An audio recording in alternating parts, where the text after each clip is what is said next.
Dan kenapa orang-orang Melayu ini mendapat keistimewaan, cikgu? Apa yang menyebabkan orang-orang Melayu ini istimewa? Keistimewaan orang Melayu ini diberikan kepada orang Melayu kerana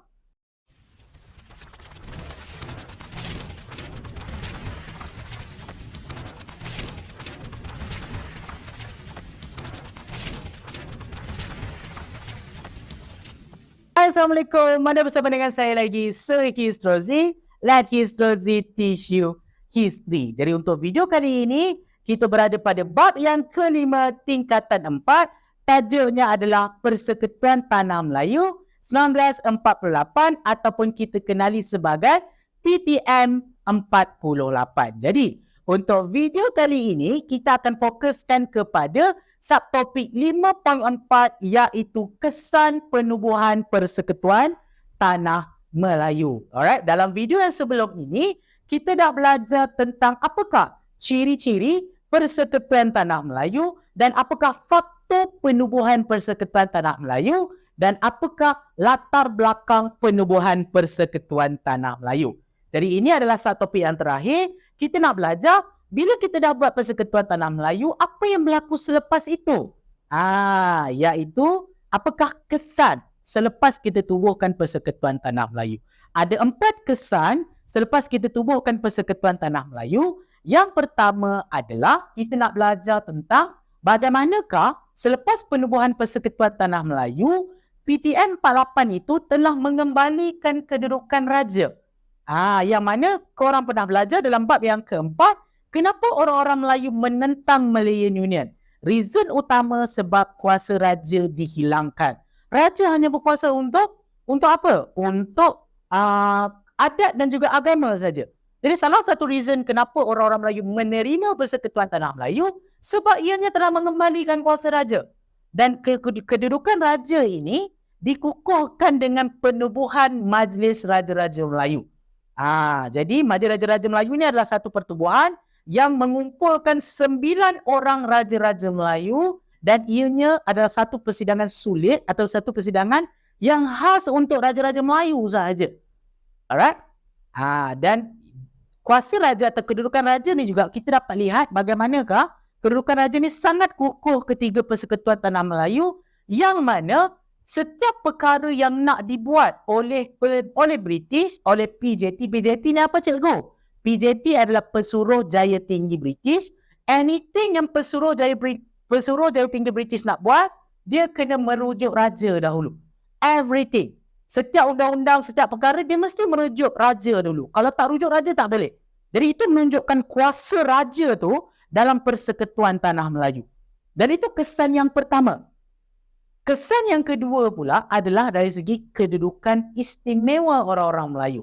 Yang mana perjanjian Persekutuan Tanah Melayu atau perjanjian PTM 1948 telah mengiktiraf 2 benda. Alright, yang mana keistimewaan orang Melayu dan juga kepentingan sah kaum lain. Maksudnya orang-orang Melayu ni mendapat sedikit keistimewaan.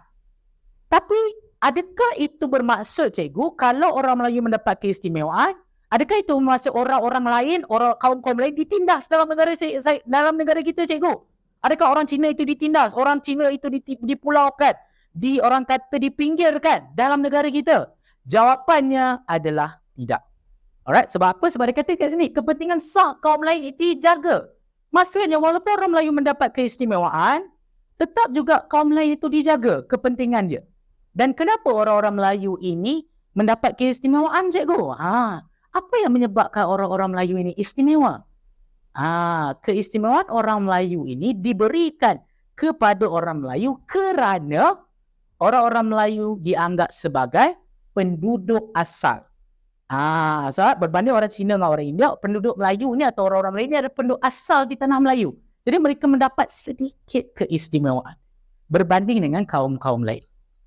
Okey, dan itu dah termaktub dalam perlembagaan. Dan kesan yang ketiga pula adalah penubuhan Persekutuan Tanah Melayu juga membuka ruang.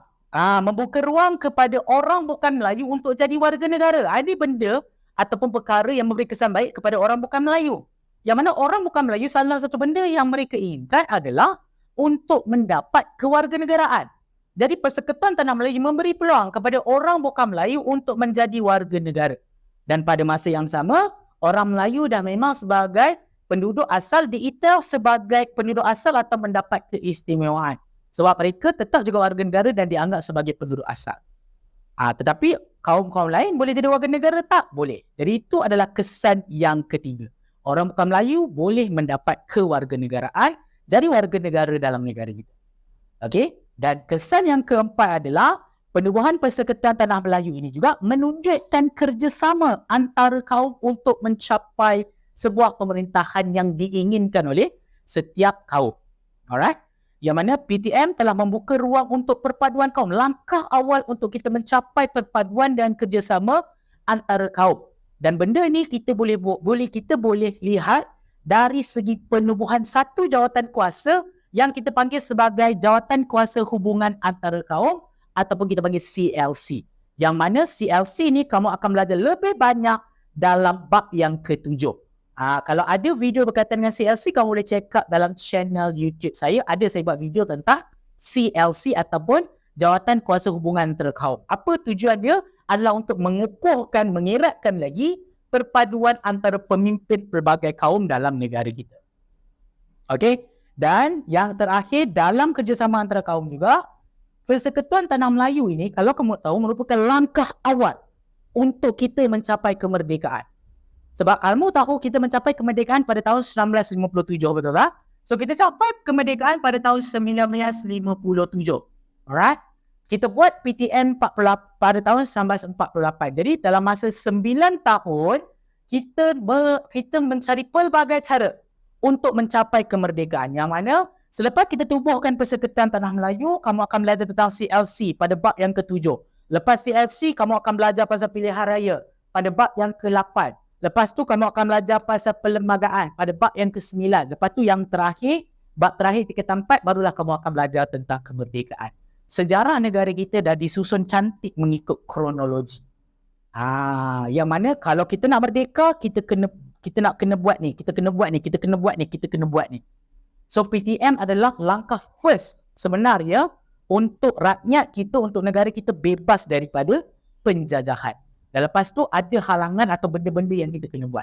Kita kena tubuh CLC. Lepas CLC kena buat pilihan raya. Lepas buat pilihan raya kena buat perlembagaan. Lepas buat perlembagaan barulah kita boleh capai kemerdekaan.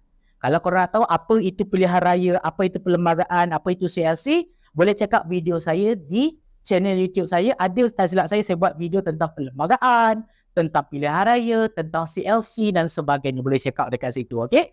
Dan matlamat terakhir kita, macam saya cakap, untuk kita mencapai kemerdekaan. Okey? Jadi itu adalah kesan bila kita tubuhkan Persekutuan Tanah Melayu. Ingat, kita ada yang pertama, kembalikan kedudukan Raja-Raja Melayu. Yang kedua, kedudukan istimewa orang Melayu dijaga. Yang ketiga, membuka ruang ke warga negara. Dan yang keempat, wujudnya kerjasama antara kaum. Okey? Dan itu adalah subtopik yang terakhir untuk bab kelima tingkatan 4. Dan kalau korang nak topik-topik lain berkaitan dengan sejarah, korang boleh komen di ruangan komen. Alright? Any topik yang korang inginkan, korang boleh komen di ruangan komen. Dan jangan lupa untuk follow social media saya yang lain seperti seperti TikTok dan juga Instagram menggunakan username yang sama, Histrozi, HISTROZI. Alright? Jadi kalau tak ada apa-apa, saya rasa sampai di situ saja video saya pada kali ini. Saya harap kamu dapat sesuatu daripada video saya. Kita jumpa dalam video yang akan datang. Like Histrozi, teach you history.